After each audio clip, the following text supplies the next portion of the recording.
ஆண்டவராக இயேசு கிறிஸ்துவின் நாமத்தினாலே இந்த விடுதலை தேடி நிகழ்ச்சிக்கு உங்களை வரவேற்கிறேன். கடந்த பல நாட்களாக நாம் பிராக்டிக்கல் கிறிஸ்டியானிட்டி, அதாவது நடைமுறை கிறிஸ்தவம் என்கிற காரியத்தை குறித்து கற்றுக்கொண்டிருக்கிறோம். ஏன் இது ரொம்ப முக்கியம் அப்படின்னா, ஒரு பக்கம் கிறிஸ்தவ மக்களுக்கு எது சரியான சத்தியம் அப்படிங்கிறது தெரியல. இன்னொரு பக்கம் சரியான சத்தியத்தை தெரிஞ்சவங்களுக்கு அந்த சத்தியத்தின்படி வாழ முடியல.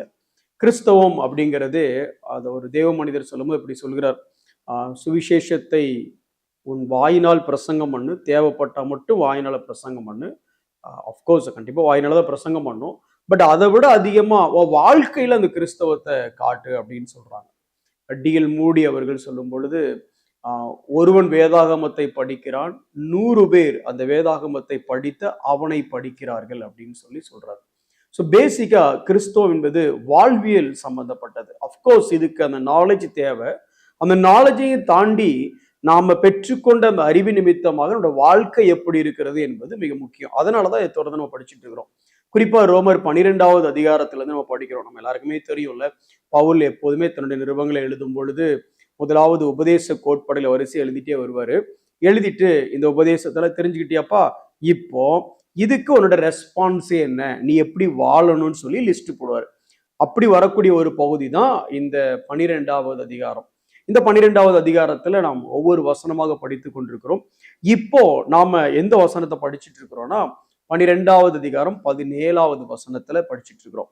அதுக்கு முன்னே இந்த இந்த அதிகாரத்துல ஒரு பேட்டர்னை நீங்க பார்க்க முடியும். அதாவது பவுல் சொல்றாரு, ஒரு கிறிஸ்தவனா இந்த சுவிசேஷத்தை விசுவாசிச்சு நீ கிறிஸ்தவனா மாறினதுக்கு அப்புறம் ஆஸ் அன் இண்டிவிஜுவல், ஒரு தனிப்பட்ட மனிதனா உன் வாழ்க்கை எப்படி இருக்கணும் அப்படின்னு எழுதிட்டே வர்றாரு. அதுக்கப்புறம் சரி அப்படியே கொஞ்சம் ஃபேமிலி இந்த காரியத்தை லைட்டா டச் பண்ணிட்டு கிறிஸ்டியன் ஃபேமிலி, அதாவது சபையாகிய சகோதரர்களுக்குள்ளே உன் வாழ்க்கை எப்படி இருக்கணும் அப்படின்னு எழுதுறாரு. அதுக்கு அடுத்து அப்படியே கொஞ்சம் கியரை சேஞ்ச் பண்ணி என்ன பண்றாருன்னா, சமுதாயத்திற்குள்ள, அதாவது கிறிஸ்தவன் அல்லாதவனுக்குள்ள நீ எப்படி வாழணும் அப்படின்னு எழுதுறாரு. அதுக்கு அடுத்து இந்த கிறிஸ்தவன் அல்லாமல் இருக்கிறான்ல, அதுலேயே அவன் உனக்கு தீமை செய்து அல்லது உனக்கே சத்ருவா இருந்தான்னா அவன் மத்தியில எப்படி வாழணும் அப்படின்னு எழுதினாரு. அடுத்த அதிகாரத்துக்குள்ள போகும்பொழுது அரசாங்கத்துக்கு கீழே எப்படி வாழணும், இப்படிதான். ஸோ பேசிக்கா இதுல கவர் பண்ணப்படாத ஏரியாவே இல்லை அப்படின்னு நம்ம சொல்லலாம். ஒரு தனிப்பட்ட மனிதனாக, அதற்கு அடுத்து ஒரு நல்ல கிறிஸ்தவ சகோதரனாக விசுவாசிகள் மத்தியிலே, அடுத்து அவ்விசுவாசிகள் மத்தியில் எப்படி வாழணும், அதற்கப்புறம் எப்படி சொல்றாரு அப்படின்னா உலகத்துக்குள்ள எப்படி வாழணும், அதுக்கப்புறம் உன்னை பகைக்கிறவனுக்குள்ள எப்படி வாழணும், அரசாங்கத்துக்கு கீழே எப்படி வாழணும், இப்படி ஒன்னொன்னா பகுத்து அவர் எழுதுறாரு. இப்ப நம்ம எந்த இடத்துல இருக்கோம் அப்படின்னா, டு ஆல் பீப்புள், பொதுவா மக்கள் மத்தியில் எப்படி வாழணும், அதுலயும் நமக்கு எதிராக வேலை செய்யறவங்க மத்தியில எப்படி வாழணும் அப்படிங்கிறத நம்ம படிக்கிறோம். ரோமர் 12:17 சொல்லும் போது இப்படி சொல்லுதுல, ஒருவனுக்கும் தீமைக்கு தீமை செய்யாதிருங்கள். அப்ப யாரு மத்தியில? நமக்கு தீமை செய்யறவங்க மத்தியில நம்ம எப்படி வாழணும் அப்படிங்கிறத பத்தி பேசுதுல. பொதுவா மக்கள் மத்தியில அந்த அவிசுவாசிகள்ல ஒரு கூட்டம் நமக்கு தீமை செய்யற கூட்டமா இருக்கும். அப்படி தீமை செய்யற அந்த கூட்டத்துக்குள்ள நான் எப்படி வாழ்றேன், அல்லது ரொம்ப சிம்பிளா சொல்ல போனா, உங்களுக்கு ஒருத்தன் பயங்கரமான தீமையை செஞ்சுட்டான், அவனுக்கு நீங்க எப்படி ரியாக்ட் பண்ணணும் அப்படிங்கிறத இங்க எழுதுறாரு. சோ இந்த வாசனம் எப்படி சொல்லுது, ஒருவனுக்கும் தீமைக்கு தீமை செய்யாதிருங்கள், எல்லா மனுஷருக்கு முன்பாகவும் யோக்கியமானவைகளை செய்ய நாடுங்கள். உனக்கு நன்மை செய்தவர்களுக்கு மத்தியில மட்டும் இல்ல, உனக்கும் அவங்களுக்கும் சம்மந்தமே இல்லை, வருவாங்க போவாங்க, அவங்க மத்தியில மட்டும் இல்ல, உனக்கு தீமை செய்த அப்படின்னா எல்லோரும், அப்படின்னா எல்லாரும் தான் அடங்குறாங்கல்ல. ஸோ அதை நம்ம அடுத்த நாள் பார்க்கலாம். பட் இப்போ இந்த தீமைக்கு தீமை செய்யாதிருங்கள் அப்படிங்கிற காரியத்தை குறித்து பார்க்க போறோம். இதை நீங்க ஆங்கிலத்துல பாத்தீங்க அப்படின்னா, repay no one evil for evil அப்படின்னு வருது. அல்லது இன்னும் ஒரு மொழிபெயர்ப்பு எப்படி சொல்லுதுன்னா, don't mistreat someone who has mistreated you. என்னை சரியாக நடத்தாத ஒருத்தனை சரியாக நடத்தாமல் இருந்து விடாதே. உன்னை ஒருத்தன் சரியா ட்ரீட் பண்ணட்டாலும் அவன் உனக்கு எப்படி செஞ்சானோ அப்படின்னு செய்யாத அப்படின்னு சொல்றாரு. சரி, இது எதுக்கு ரொம்ப முக்கியம்? இந்த காரியத்தை ஒரு கிறிஸ்தவம் பின்பற்றணும் அப்படின்னா அவனுக்கு 2 காரியம் தேவை. ஒண்ணு, எல்லா மனிதரையும் நேசிக்கக்கூடிய அந்த தேவ அன்பு தேவை. 2வது, எல்லாவற்றையும் நடப்பிக்கிற அந்த தேவன் மேல விசுவாசம் தேவை. எப்படி? இப்போ எனக்கு நீங்க ஒரு தீமையை செஞ்சிட்டீங்கன்னா, எல்லாரையும் தேவன் இந்த உலகத்தை அன்பு கூர்ந்தது போல நானும் இந்த உலகத்தின் மக்களை அன்பு கூர்ந்தேன்னா அந்த வட்டத்துக்குள்ள எனக்கு தீமை செஞ்ச நீங்களும் அங்க இருக்கிறீங்க. அப்போ உங்க மேல நான் அன்பு கூர்ந்தேன்னா நீங்க எனக்கு நன்மை செஞ்சீங்களோ எனக்கு தீமை செஞ்சீங்களோ அது ரெண்டாவது. நான் அன்பு கூறுகிற ஒருத்தனுக்கு எப்படி நான் தீமை செய்ய முடியும்? நான் சொல்றது உங்களுக்கு புரியும் நினைக்கிறேன். நான் அன்பு கூறுகிற மனுஷனுக்கு என்னால தீமை செய்ய முடியாது. சோ ஃபர்ஸ்ட் நான் எல்லாரையும் அன்பு கூற ஆரம்பிக்கணும். ஃபார் எக்ஸாம்பிள், உங்க குழந்தை இருக்கு, உங்க ஒரு வயசு குழந்தை நீங்க ரொம்ப ஆசையா நேசிக்கிறீங்க. டக்குன்னு அந்த ஒரு வயசு குழந்தை உங்க மடியில வந்து யூரின் பாஸ் பண்ணிடுச்சுன்னு வச்சுக்கோங்களேன். இது உங்களுக்கு நன்மை செய்யல பேசிக்கா. இப்ப பேசிக்கா அது பாத்ரூம் போக முடியாதுங்கிறதுலாம் நமக்கு தெரிஞ்சாலும் அது செஞ்ச உடனே நமக்கு ஏன் இப்படி பண்ணுன அப்படின்னு நம்ம கேட்க மாட்டோம்ல. ஏன்னா அதுக்கு யூரின் பாஸ் பண்றது நல்ல விஷயமா மடியில இல்ல, நல்ல விஷயம் இல்ல. ஆனால் நம்ம கேட்க மாட்டோம். ஏன் அப்படின்னா, ஒண்ணு அந்த குழந்தையோட இயலாமை, ரெண்டு அந்த குழந்தைக்கு நம்ம மேல இருக்கிற அன்பு. ஒரு உங்களுக்கு தீமை செய்யறான்னா ஒண்ணு அவனுடைய அறியாமை. ஏன் அப்படின்னா இந்த கிறிஸ்துவின் அன்பை அவன் அறிந்து கொள்ளவில்லை, அதனாலதான் அவங்களுக்கு அவன் தீமை செய்யறான். ரெண்டு, நீங்க அவனை நேசிக்கிறீங்க, அதனால உங்களால அவனுக்கு பதிலுக்கு தீமை செய்ய முடியாது. சோ அடிப்படை முதல்ல என்ன நடக்குன்னா, நான் நேசிக்கிற ஒருத்தனுக்கு அவன் எனக்கு நன்மை செஞ்சாலும் அவன் எனக்கு தீமை செஞ்சாலும் அவனுக்கு பதில் என்னால நன்மை தான் செய்ய முடியுமே தவிர தீமை செய்ய முடியாது. சோ அடிப்படை பிரின்சிபல், நான் எல்லாரும் நேசிக்கிறேன்னா. ரெண்டாவது, எனக்கு ஒருத்தர் நல்லது செய்யலாம் தீமை செய்யலாம். நல்லது செஞ்சதுனால ஐயா நீங்க சூப்பர் சார், கடவுள் மாதிரி அப்படின்னு சொல்ல முடியுமா? சொல்ல முடியாது. ஒருத்தர் தீமை செஞ்சதுனால என் வாழ்க்கையில வந்த சத்ரு நீங்க தான் அப்படின்னு சொல்ல முடியுமா? சொல்ல முடியாது. ஏன் அப்படின்னா இந்த உலகத்துல நடக்கக்கூடிய எல்லா ஈவெண்ட்ஸுக்கு மேலையும் யாரு கண்ட்ரோல்ல இருக்கா அப்படின்னா கர்த்தர் கண்ட்ரோல்ல இருக்கிறார்.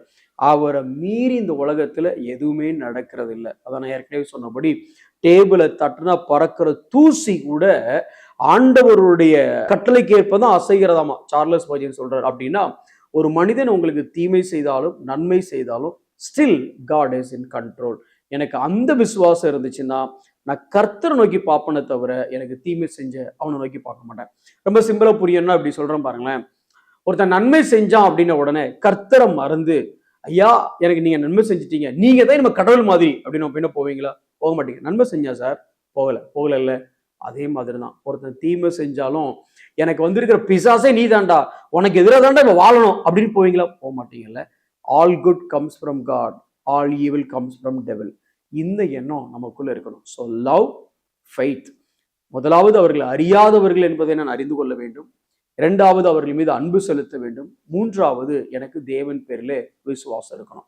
இன்னும் ஒரு ஆஸ்பெக்ட், நாலாவது என்னன்னா, அந்த தீமை செஞ்சவனுக்கு பதிலுக்கு தீமை செய்யறதுக்கு நீங்க யாரு? அதாவது உனக்கு ஒருத்தர் தீமை செஞ்சாலும் நன்மை செஞ்சாலும் நான் பார்த்துக்கிறேன் நான் சொல்லியிருக்கும் பொழுது, பழி வாங்குதல் எனக்குரியதுன்னு தேவன், அதை படிக்க போறோம் அடுத்து. பழி வாங்குதல் எனக்குரியதுன்னு தேவன் சொல்லியிருக்கும் பொழுது ஒருவன் தீமை செய்யும் பொழுது பதிலுக்கு அவனுக்கு நான் தீமை செஞ்சேன்னா நான் யார் வேலையை செய்யறேன் அப்படின்னா கடவுளுக்கு பதில கடவுளுடைய வேலையை நான் செய்ய ஆரம்பிக்கிறேன், அல்லது கடவுளுடைய ரோலை அவன் வாழ்க்கையில நான் பிளே பண்ண ஆரம்பிக்கிறேன். இந்த ஆங்கிள் இதை பார்த்தோம் அப்படின்னா நமக்கு தீமை செஞ்சவங்களுக்கு நிச்சயமா நம்ம தீமை செய்ய மாட்டோம். சரி, என்ன மாதிரி நம்ம திருப்பி பதிலுக்கு செய்யக்கூடாது? அல்ல சிம்பிள் அப்படி சொல்லணும் அப்படின்னா, கிறிஸ்தவங்க வாழ்க்கையில சொல்லுங்க brother, what are the don'ts list, அதாவது செய்யக்கூடாதவைகள் என்ன? எனக்கு ஒருத்தர் தீமை செஞ்சான்னா அவனுக்கு செய்யக்கூடாதவைகள் என்ன? கடந்த எபிசோட்ல நான் உங்களுக்கு சொல்லியிருந்தேன், மத்தேயு 5வது அதிகாரம் 44வது வசனம். அதாவது நாட் டு ஹேட் அதர்ஸ், அடுத்தவனை வெறுக்கிறதுக்கு நமக்கு அதிகாரமே இல்லை அப்படின்னா அது அருளப்படலை. அப்படி நமக்கு ஒரு கட்டளை இல்லை. வெறுக்கக்கூடாது, நேசிக்க மட்டும்தான் செய்யணும். ஏன்? மத்தேயு 5:44 வசனம் அப்படி சொல்லுது பாருங்களேன். சத்ருக்களை சிநேகிங்கள், அவன் சத்ரு ஆனா நீங்க லவ் பண்ணுங்க அப்படின்னு சொல்லுது. சபிக்கிறவன் அவனை ஆசீர்வதிக்க சொல்லுது. பகைக்கிறவன் நன்மை செய்ய சொல்லுது. நிந்திக்கிறவன் துன்பப்படுத்துகிறவனுக்காக ஜெபம் பண்ணு. அப்ப இதுல யாராவது மிஸ் ஆறாங்களா? என்ன பெரிய தீமை செய்ய முடியும்? ஒன்னும் உங்களுக்கு சத்ருவா இருக்கணும், இல்ல உங்களை சபிக்கணும், இல்ல உங்களை பகைக்கணும், இல்ல உங்களை நிந்திக்கணும், இல்ல உங்களை துன்பப்படுத்தணும். இந்த 5 கேட்டகரிக்குமே நீங்க ஒண்ணுமே பதில் செய்ய முடியாது. நீங்க என்ன பதில் செய்யலாம் அப்படின்னா, சிநேகிக்கோ, அவனை லவ் பண்ணு, அவனை பிளஸ் பண்ணு, அவனுக்கு டூ குட் டு ஹிம், நன்மை செய், அவனுக்கு ஜெபம் பண்ணு. அப்ப எப்படி என்ன செய்ய முடியும்? இதைத்தான் செய்ய முடியும். அவன் எனக்கு நன்மை செய்யறானா தீமை செய்யறானாங்கிறது இல்ல. சத்ருவா இருந்தாலும் சபிச்சாலும் என்னை பகைச்சாலும் என்னை நிந்திச்சாலும் என்னை துன்பப்படுத்தினாலும் என்னோட ரிட்டர்ன் எதுவா இருக்கும்னா இதுதான் இருக்கணும். சரி, இது ஒண்ணு. ரெண்டாவது என்ன? Not to கர்ஸ். அவனை சபிப்பதற்கு எனக்கு வேதம் எனக்கு அனுமதி வழங்கல. அல்லது வேதம் எப்படி சொல்லுதுன்னா, நீ சபிக்காத அப்படின்னு சொல்லுது. ஒரு சின்ன எக்ஸாம்பிள் குயிக்கா பார்க்கணும் அப்படின்னா 2 சாமுவேல் 16வது அதிகாரம் 10வது வசனம். இது பேசிக்கா அந்த சிமேயி அவன் எப்படி தாவீத நிந்தித்தான் அப்படிங்கிறத நம்ம பார்க்கிறோம். அப்படி நிந்திக்கும் போது அதுக்கு தாவீதோட ரெஸ்பான்ஸ் பாருங்களேன். தாவீது அந்த காட் இஸ் இன் கண்ட்ரோல் அப்படின்னு சொல்றோம்ல, அது தாவீது சொல்றாரு. அவங்க கூட இருக்கிறவங்க எல்லாம் சொல்றாங்க, இவ்வளவு பேசுறான், ஊன்னு தலையாட்டுங்க, போட்டுறான் அவனை அப்படிங்கிற மாதிரி அந்த லாங்குவேஜ் தான் சொல்றாங்க. அந்த லாங்குவேஜ் தப்பு, பட் இருந்தாலும் அவனை கொன்று அப்படி வெறி அந்த வேகம். அதுக்கு தாவீதோட பதில் 2 சாமுவேல் 16வது அதிகாரம் 7வது வசனத்தை அப்படியே கொஞ்சம் விட்டுட்டு வாசிக்கிறேன் பாருங்களேன். சீமை அவனை தூஷித்து இரத்த பிரியனே, பேலியாளின் மனுஷனே. இந்த பேலியாளின் மனுஷனே அப்படிங்கிறத கொஞ்சம் நீங்க டீப் டவுன் ஸ்டடி பண்ணீங்கன்னா அது ஒரு கேவலமா திட்டுகிற ஒரு வார்த்தை. இன்ஃபேக்ட் தாவீதோட பேக்ரவுண்டும் ஹிஸ்டாரிக்கலா பார்த்தா கொஞ்சம் என்ன சொல்றது, இந்த வார்த்தைக்கு அதுக்கும் அது அந்த வார்த்தையை சொன்னா கண்டிப்பா தாவீதுக்கு சுருன்னு கோவம் வந்திருக்கணும். ஏன்னா தகப்பனாலும் தாயாலும் கைவிடப்பட்ட ஒரு மாதிரி காலகட்டத்தில் இருக்கும் பொழுது டக்குன்னு இப்படி ஒரு வார்த்தையை பயன்படுத்தும் போது சுருன்னு தாவீதுக்கு கொஞ்சம் கோவம் வந்திருக்கணும். இப்ப போற நிலைமையும் பாத்தீங்கன்னா உதாசீனப்படுத்தப்பட்ட ஒரு நிலைமை. இந்த இடத்துல தூஷிக்கிறான், கூட இருக்கிறவங்க கோபத்தை காட்டுறதுக்கு தயாரா இருக்கிறாங்க. அப்போ தாவீதோட பதில் 10வது வசனம். அதற்கு ராஜா, செரியாவின் குமாரரே, எனக்கும் உங்களுக்கும் என்ன? அவனை தூஷிக்கட்டும், தாவீதை தூஷிக்க வேண்டும் என்று கர்த்தர் அவனுக்கு சொன்னார். ஆண்டவரா போய் சொன்னாரு, ஏ சிமேயி, தாவீது வாரான், அவனை கேவலமா பேசு. இல்ல, அப்படி சொல்ல வரல. காட் அலோவ்ட், தேவன் இதை அனுமதித்திருக்கிறார். ஆகையால் ஏன் இப்படி செய்கிறாய் என்று கேட்கத்தக்கவன் யார்? எனக்கு அருமையான சகோதரனே சகோதரி, நம்ம வாழ்க்கையில பல பேர் நமக்கு எதிராக தீமை செய்யலாம். அவங்க செய்யும் போது நம்ம புரிந்து கொள்ள வேண்டிய முதல் காரியம் என்னன்னா, அவர்கள் அறியாமல் செய்கிறார்கள். உங்களுக்கு தெரிந்த அந்த கிறிஸ்துவின் அன்பு அவங்களுக்கு தெரிஞ்சிருந்துச்சுன்னா நிச்சயமா அந்த காரியத்தை அவங்களுக்கு செஞ்சிருக்க மாட்டாங்க. நம்பர் 1. நம்பர் 2, நீங்களும் நானும் எல்லார் மேலையும் அன்பா இருக்க கடனாளிகளா இருக்கிறோம். அதனால வேற வழியே இல்லை, அவங்க மேல அன்பா தான் நம்ம இருந்தாகணும். அன்பா இருக்கிறவங்களுக்கு நம்மளால தீமை செய்ய முடியுமா? செய்ய முடியாது. ஸோ பதிலுக்கு தீமை செய்ய முடியாது. நம்பர் 3, இத கர்த்தர் பார்த்துட்டு இருக்கிறாருங்க நம்பிக்கை உங்களுக்கு இருந்துச்சுன்னா, கர்த்தர் மேல விசுவாசம் உங்களுக்கு இருந்துச்சுன்னா, தேவனுக்கு தெரியாமலா இது நடந்திருக்கும்? தேவன் அனுமதிக்காமலா இது நடந்திருக்கும்? தேவன் பார்த்துட்டு தானே இருக்கிறாரு. என்னை நேசிக்கிற தேவன், என்னை பாதுகாக்கிற தேவன் இதை பார்த்து கொண்டுதான் இருக்கிறார். அவளை சீக்கிரத்துல விட்டுற மாட்டார். ஹீ வில் ஹேண்டில் இட் அப்படின்னு அவர் கையில ஒப்படைச்சிடலாம். 4வது என்ன அப்படின்னா, நான் ஏன் அவனை பழி வாங்கணும்? பழி வாங்குதல்ங்கிறது என்னுடைய வேலை இல்லையே. பழி வாங்குதல்ங்கிறது தேவனுடைய வேலை. தீமைக்கு நான் தீமையை செஞ்சேன்னா அது பழி வாங்குத மாதிரி. அதை எப்படி நான் செய்ய முடியும்? ஸோ வேதம் என்ன, அவனை ஹேட் பண்ணக்கூடாதுன்னு சொல்லுது, அவனை வெறுக்கக்கூடாதுன்னு சொல்லுது, நான் அவனை வெறுக்கல. பதிலுக்கு அவனை சபிக்க கூடாதுன்னு சொல்லுது, நானும் சபிக்கல. அப்போ நான் என்ன செய்யணும்? தேவன் மேல மட்டும் நம்பிக்கையா இருக்கணும். He will take care of everything.